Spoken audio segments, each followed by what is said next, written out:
Thank you very much, Jeff. Really glad to be here. Going to do a short presentation. I think we have the longest title of the book. It can also be called How Steve, Lucan, and I Spent Our Summer Last Year. So we have a smallest lake committee, Steve and I. We meet regularly on Friday afternoon, have a call. Just some of the backstory on this. It was a year ago, February, Steve and I were in a Lake Ontario Technical Committee meeting. And there was a lot of, had just come out of a really bad 2015 salmon fishing year. Steve was being pushed hard to stock more Chinooks to fix that problem. And we were seeing some signals that we actually had to do something different. I had my stakeholders saying we got a problem, we should cut stocking. In the end, we cut stocking. So we went from stakeholders on the New York side pushing hard to stock more. And the punchline is we actually were able to reduce stocking, and the world did not come crashing down around us. So we're going to tell that story today and some lessons learned. The title of this really, those two words are important. We wanted to take proactive action, which means we don't have the problem yet. And so the signals are pretty weak. When you're not in the hole yet, you don't really have all the evidence. So we were trying to be proactive. And then we were also, this other one, cultivating stakeholder support. And the food web discussion that Tom talked about is really, you don't want to feed people food web information with a fire hose. You need to cultivate that conversation over a long time. And we've been engaging our stakeholders on the topic of food webs and the complexities out in the lake, and we just didn't want to land it on them. So we're going to talk a bit about how we communicated some of that work in this talk. So we are very fortunate to have a really good salmon fishery. This is one of our Chinook salmon, one of our anglers on our stakeholder group. We're still producing 31-pound average fish in our summer derby all summer long. So we've had 40-pound fish as recently as 4 years ago. So we are still producing lots of big fish and other salmon as well.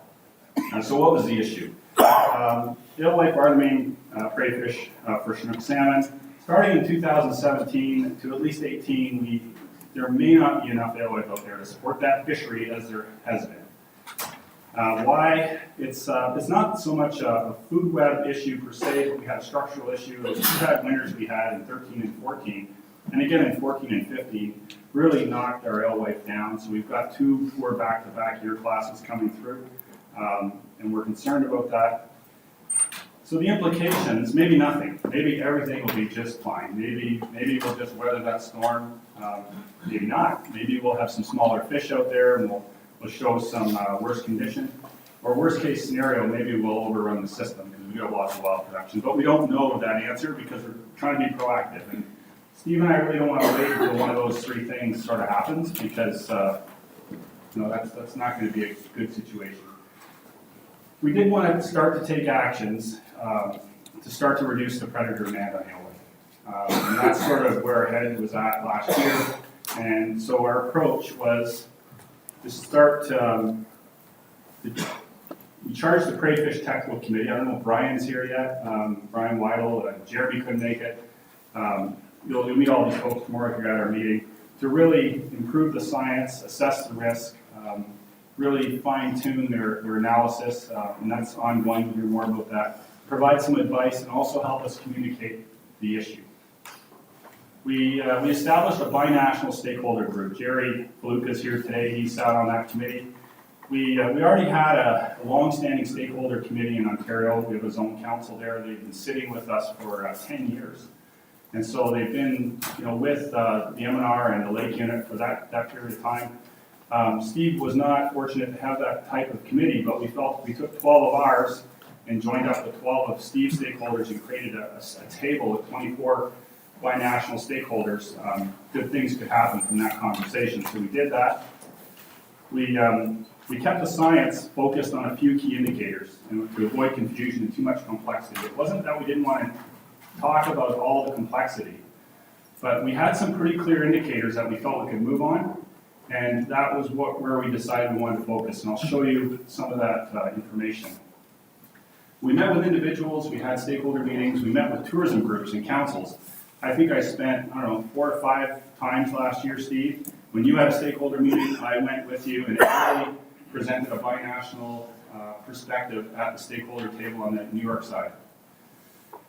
We had ongoing calls with our binational group, and we had formal public meetings in the fall. So, we had this process ran from about May through to September.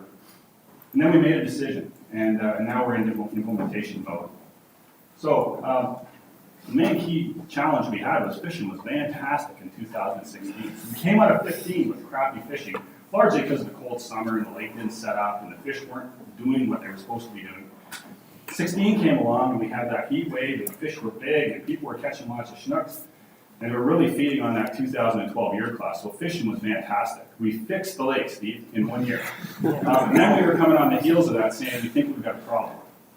So one of the key management challenges was we wanted to be proactive, therefore the evidence was weak and it was incomplete. The issue's complex, there's lots of uncertainty. There's food web issues that you needed to cast forward. It was complex in time, too. I'm going to talk about time in a second. We decided deliberately not to take a predator-prey ratio approach at this time. We weren't ready for it. We had so many gaps in our predator models that we felt that that would just be a huge hole of uncertainty. And the more uncertainty you bring, we felt that the argument just to not make a decision would be the winning argument. But we were pretty certain on the age class structure of the LA. So that's what we focused on. And the risk management side. The other challenge, could we communicate the complexity and get support for the action that we want to take? So the issue is complex, but it can be unpacked. So we've spent time with our stakeholders in the past to talk about the food web dynamics from alewife to Chinook and what's in the Chinook and what the alewife are eating. So we've had those conversations. There was also lots of confusion out there when people were fishing and cutting open the bellies of fish. They said, oh no, we're seeing that year class you're saying is missing. But what they were seeing was this year class, 2015 fish, and the 2016 fish were just being born. And this year class, they're not on the picture because they didn't exist. We couldn't get enough of them to show the year class from 13, 14, from 12, 13, 14, 15 were there. And so we were pretty sure, and then there was lots of skepticism that those fish actually weren't out there. Brian Weidel produced this picture. It's another example of our technical committee watching the boards and seeing confusion about what's a YOY and what's a yearling. So Brian produced this with no USGS logo on it and sent it out to Steve and I and said, this might help you. And then we sent it out to our stakeholders and then it was on the fishing boards and now they had it, right? Then they cut the fish open and they could see. Very, very helpful. The other thing we did was, Brian doesn't like this graph. It was one we produced early. He's got better ones. He wanted me to show, the point of this graph is not to show the data and make an argument for a case. The basic point is we used this early on because there was skepticism that all the fish were hiding in Canada because the US trawls were typically surveying the lake. And Ontario didn't have capacity to do alewife trawls until recently we got our large vessels. So last year we went out and looked for them, and we found them. We got the same signal on our side. We were getting the H1s, we're getting the H4+, we were missing the 2s and 3s, and we were able to go back and say they're not hiding in Canada. Like they're not there. The data is very comparable. This does not work great because as you know, the fish start to overlap, but it got the message across. The point of this is I pulled this slide off of a stakeholder blog. The stakeholders picked it up and were talking to each other, and this stakeholder wrote a blog on making the argument that we should probably cut stocking. It was the wise thing to do. And when the stakeholders are pulling your slides across and writing blogs on it, you know you've got a good relationship going on. But this was pretty effective at making the case. We got an issue, we're looking, they're not hiding in Canada. So the problem in a nutshell, so it's complicated. It's really an issue of time. And if you think about stocking Chinook, you put them in, they don't hit their stride for at least 2 years. And the alewife are delayed, and they're marching through the system. So this idea of a stocking cut solving a problem tomorrow is not on, you know that. But we had to put a graphic together to actually explain to our stakeholders what the issue was. So we did a bit of a time graph. Said, okay, we're here, this is 2016. And if you think about Chinook, we stocked them in 2013, and they're catching 3-year-olds that year. And the fish that we stocked in 14 would be 2 last year and 3 coming this 2017. And the fish we stocked in 15 will be out there as 2-year-olds and 3-year-olds, and this is when they really start eating alewife. And the fish that we stocked in that year, just last year, would be hitting their stride in 18 and out to 19. So the game's afoot, folks. All the fish are in the lake. We cannot turn the ship within a 4-year window.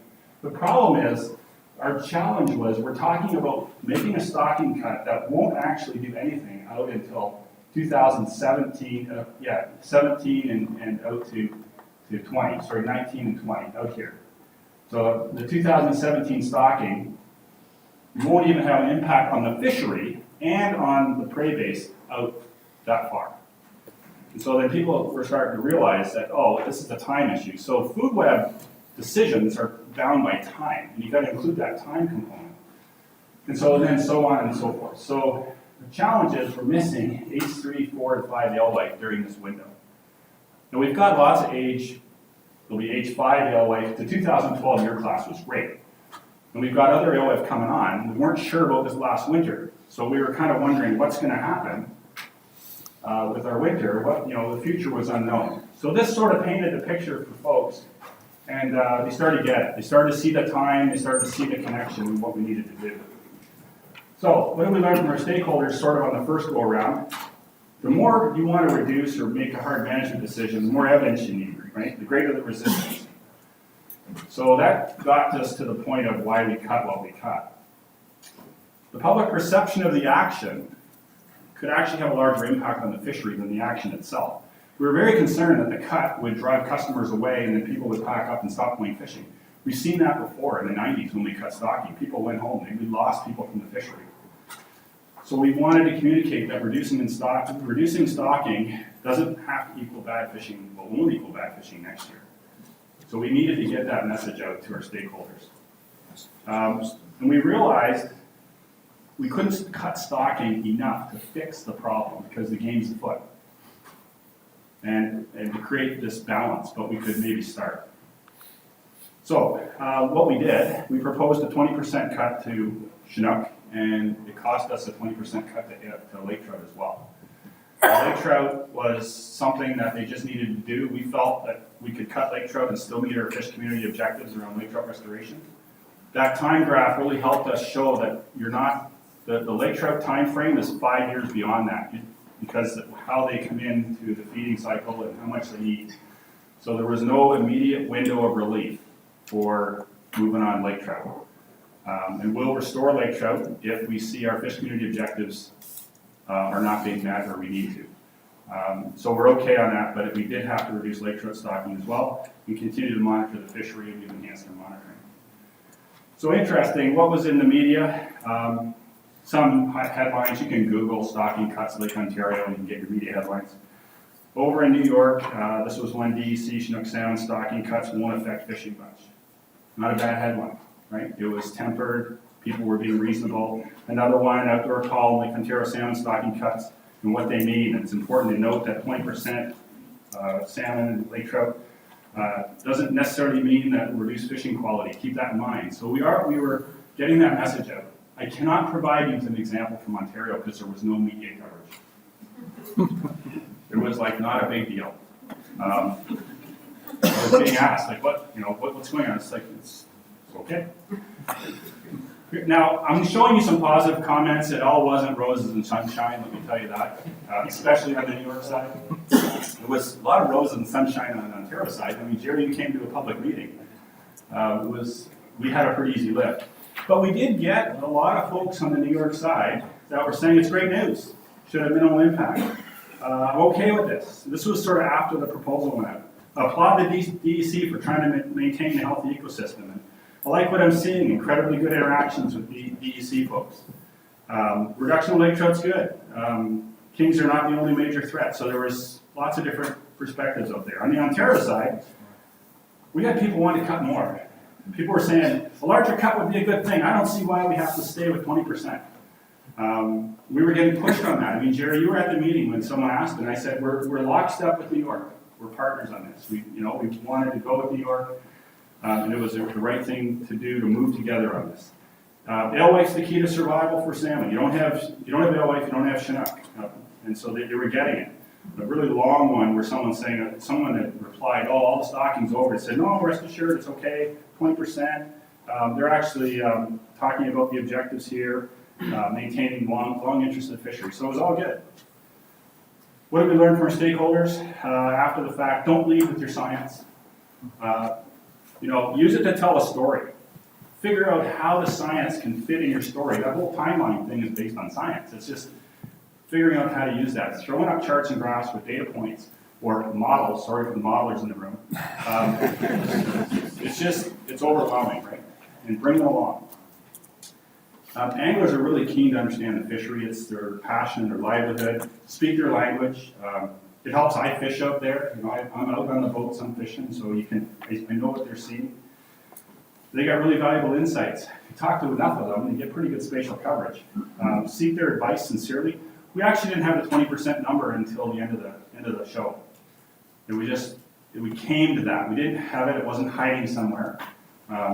Much to the chagrin of some of our folks that were working on figuring out what the right number was. Steve and I said it's 20%. Where's that come from? That's the number we think that will work. Peer-to-peer discussion is most effective. Once you can get the peers talking to each other about the fishery, you're there. It's agencies talking to your stakeholders can be pretty tough. So last slide, what key factors led to success? Steve and I have and all of our staff have maintained really good situational awareness. We've got our finger on the pulse. We thought hard about how we're going to do this. I remember the call with John Demers and Steve and I. John was our facilitator on our binational group. And we thought hard about how we were going to approach this and what information we thought would be most essential and whether we were going to focus on key indicators or go with a complex predator-prey model. That was intentional. We got some great informed stakeholders and we built some really strong relationships. Trust is key there. If you don't have that, a lot of people say, you just want to get rid of Chinooks. One of the turning points was, if we want to get rid of Chinooks, we'd stock more Chinook. Because you got to get rid of the yellow. And that strategy would be to overrun the lake with Chinook. That's not what we were trying to do. And then they started to realize that we were on the same page. That binational team was critical. We got a great technical team, worked really hard on this. Our fish community objectives, we led with those. That was because they're up to date and current. And it says maintain the Chinook salmon fishery. We could say this is policy, folks. That was critical to having relevant fish community objectives. And we had just the right science we needed to make this decision. Not only whether because we didn't push the decision too far, we made the decision relative to the argument we could make. And we had the courage to do it. And that's important because it was messy, but we were able to get there. So, what's the future hold? We reduced the stocking enough to start to make a difference. And we've engaged the stakeholder community, and I think we've got a good relationship there. I think we're well positioned for the future. If we need to, hold, go further, or whatever, we're going to see what happens this spring. But the dialogue is quite positive. So I'll stop there. I think